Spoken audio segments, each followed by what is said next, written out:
నమస్కారం ఘంటారావానికి స్వాగతం. ముందుగా ప్రధాన అంశాలు. సామాన్య కార్యకర్తల వర్క్షాప్కు హాజరైన సీఎం.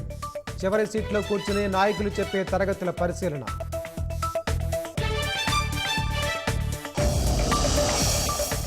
పది జిల్లాల్లో 20కు పైగా సాగునీటి ప్రాజెక్టులకు ప్రతిపాదనలు. గత ప్రభుత్వం పడగొట్టినవి నిలబెట్టాలని చంద్రబాబు ఆదేశం.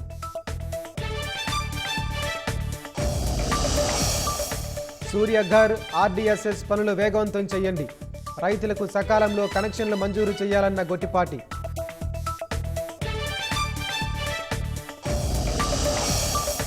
బంగ్లాదేశ్ జైలు నుంచి 23 మంది భారత మత్స్యకారుల విడుదల.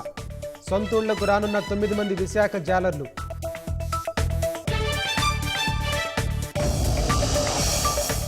తెలంగాణ మున్సిపల్ ఎన్నికలకు మోగిన నగారా.